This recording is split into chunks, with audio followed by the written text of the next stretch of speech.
नमस्कार, मी निवेदिता. निविस रेसिपीमध्ये तुम्हा सगळ्यांचं मनापासून स्वागत आहे. आज आपण तांदूळ आणि मिश्र डाळींचे अप्पे कसे बनवायचे ते पाहतोय. तर डाळींमध्ये प्रोटीन्सची मात्रा ही बऱ्यापैकी असते, त्यामुळे अगदी प्रोटीन रिच अशी ही आजची रेसिपी आहे. वेट लॉससाठी परफेक्ट मेनू आहे. सगळ्यांसाठीच पौष्टिक असा हा नाश्ता आहे. चवीलाही तितकाच छान लागतो. नक्की करून पहा. व्हिडिओ आवडला तर लाईक करा, शेअर करा, चॅनलला सबस्क्राईब करायला विसरू नका. चला तर मग आजच्या रेसिपीची सुरुवात करूया.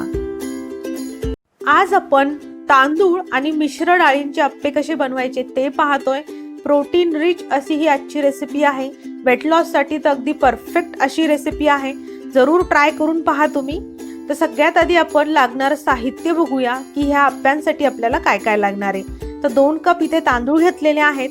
तर हे नॉर्मली मी इडलीला जे तांदूळ वापरतो तेच घेतलेले आहेत. तुम्ही कुठलाही तांदूळ इथे वापरू शकता तुमच्या साठवणीतला. आता इथे 2 कप तांदूळ घेतल्यानंतर 1 कप मुगाची डाळ घेतलेली आहे, 1 कप चना डाळ घेतलेली आहे म्हणजे हरभऱ्याची डाळ, अर्धा कप इथे तूर डाळ घेतलेली आहे, अर्धा कप मसूर डाळ घेतलेली आहे, 3 चमचे उडदाची डाळ घेतलेली आहे आणि अर्धा चमच्यापेक्षा थोडं कमी मी मेथी दाणा घेतलेले आहे. तर सगळ्यात आधी आपल्याला हे जे तांदूळ आणि डाळ आहे ते व्यवस्थित धुवून घ्यायचे आहेत, स्वच्छ 2 ते 3 वेळेस. तर एका बाउलमध्ये मी हे तांदूळ आणि डाळ टाकते. खूप हेल्दी अशी रेसिपी आहे, प्रोटीन रिच अशी रेसिपी आहे.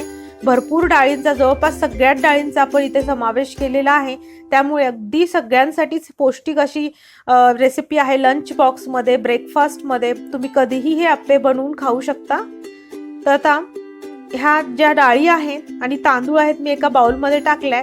तर लगेच आपण मेथी दाणे पण टाकूया आणि हे आपल्याला 2 ते 3 वेळेस स्वच्छ पाण्याने धुवून घ्यायचे आहेत, जेणेकरून डाळीमध्ये किंवा तांदळामध्ये जो कचरा असतो तो पूर्णपणे निघून जाईल. तर आता आपण इथे 2 ते 3 वेळेस पाण्याने धुवून घेऊया हे स्वच्छपणे. आता इथे तुम्ही पाहू शकता की मी हे स्वच्छपणे धुवून घेतलेलं आहे. आता ह्यामध्ये आपल्याला 3 वेळेस मी हे स्वच्छ धुवून घेतलेलं आहे. तर आता डाळ आणि तांदूळ बुडतील इथपर्यंत पाणी टाकायचं आहे आणि ह्या बाउलवर कव्हर करायचं आहे, झाकून ठेवायचं आहे साधारण 6 ते 7 तास. तर 6 तास मी हे डाळ तांदूळ भिजवून घेतले होते. पाहू शकता तुम्ही व्यवस्थित भिजले आहेत. तर आता ह्यावर जे एक्स्ट्राचं पाणी आहे ते मी काढून टाकते आणि हे डाळ तांदूळ मिक्सरला वाटून घेते. खूप कमी पाण्याचा वापर करून वाटून घ्या. तर इथे मिक्सरला वाटून घेतलेलं आहे. अगदी थोडं पाणी वापरले मी वाटून घेताना, कारण आपण आत्ताच जास्ती पाणी टाकलं तर पीठ जे आहे ते पातळ होऊ शकतं आणि मग त्याचे अप्पे आपल्याला व्यवस्थित बनवता येणार नाहीत. त्यापेक्षा कमी पाणी टाकून हे आपण वाटून घेऊ आणि अप्पे करताना त्याची कन्सिस्टन्सी ॲडजस्ट करूया पाणी टाकून. तर आता हे पीठ आपल्याला फर्मेंटेशनसाठी ठेवायचंय. तर 10 तास तरी हे पीठ मी झाकून ठेवणार आहे फर्मेंटेशनसाठी. तर इथे वाट पाहूया आता 10 तासासाठी. 10 तास झालेली आहेत. मी हे पीठ रात्रभर बाहेर ठेवलं होतं फर्मेंट होण्यासाठी. तर मस्तपैकी फर्मेंट झालंय, पाहू शकता. शक्यतो रात्रभरच हे फर्मेंट होण्यासाठी ठेवून द्या, जेणेकरून दुसऱ्या दिवशी ब्रेकफास्टसाठी अप्पे आपल्याला तयार करता येतील. तर आता इथे एका बाउलमध्ये हे पीठ काढूया आणि आता अप्पे बनवायला सुरू करूया. जर तुमच्याकडे एवढा टाइम नसेल की 10 ते 12 तास पीठ फर्मेंट होण्यासाठी साईडला ठेवून देण्या इतपत टाइम नसेल, तर तुम्ही मिक्सरमधनं वाटल्यानंतर 1 चमचा इनो टाकून लगेच त्याचे अप्पे बनवू शकता. तर आता कन्सिस्टन्सी ॲडजस्ट करायची आहे. तर पाणी टाकतीये मी. जर आधीच खूप पाणी टाकलं असतं तर पीठ हे पातळ व्हायची शक्यता असते आणि त्यामुळे अप्प्याचं जे बॅटर आहे ते बॅलन्स करणं अवघड जातं. त्यामुळे अप्पे करताना ह्याची कन्सिस्टन्सी आपण ॲडजस्ट केली पाहिजे. तर आता इथे आपल्याला कांदा टाकायचा आहे. तर 1 मोठा कांदा मी बारीक चिरून घेतलाय, तो टाकतीये. त्याचबरोबर 1 चमचा आलं आणि हिरवी मिरचीचा ठेचा टाकणार आहे, म्हणजे 4 ते 5 हिरवी मिरची, 7 ते 8 लसणाच्या पाकळ्या, अर्धा इंच आलं आणि थोडीशी कोथिंबीर. हे सगळं मिक्सरला मी फिरवून घेतलेलं आहे. तर तो ठेचा टाकतीये. तुम्ही हवं तर इथे टोमॅटो टाकू शकता बारीक चिरून घेतलेला, किंवा तुमच्या आवडीच्या भाज्या पण टाकू शकता. तर आता हे व्यवस्थित मिक्स करून घेऊया आपण, जेणेकरून हा जो ठेचा आहे किंवा हिरवी चटणी आहे ती पूर्ण बॅटरमध्येही एकजीव होऊन जाईल.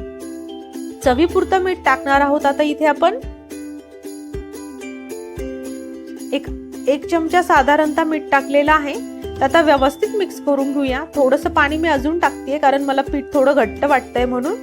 आता तुम्ही इथे जसं की मी सांगितलं, जर मुलं कुठल्या भाज्या खात नसतील तर तुम्ही त्या भाज्या डिरेक्टली ह्या बॅटरमध्ये टाकून अप्पे बनवू शकता. जसे की खिसलेला गाजर आहे, ढोबळी मिरची आहे, तुम्ही तुमच्या आवडीप्रमाणे भाज्या टाकू शकता.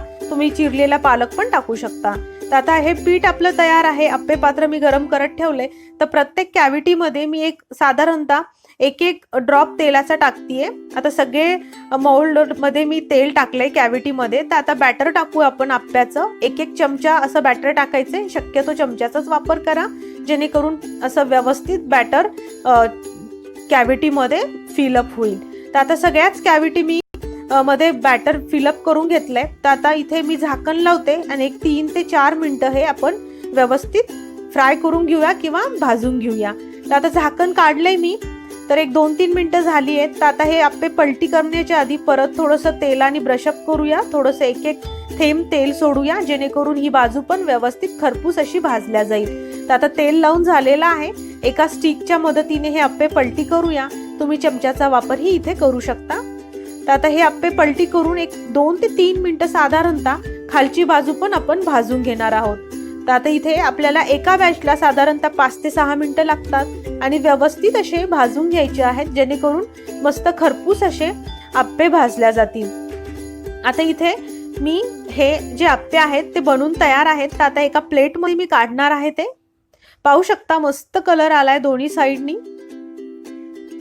तुम्ही हे अप्पे खोबऱ्याच्या चटणी बरोबर किंवा सांबार बरोबर सर्व करू शकता. दोन्हीच्याही रेसिपी आपल्या चॅनलवरती आहे. लिंक डिस्क्रिप्शन बॉक्समध्ये मी अटॅच करते. अगदी ह्याच पद्धतीने मी सगळे अप्पे बनवून घेतलेत.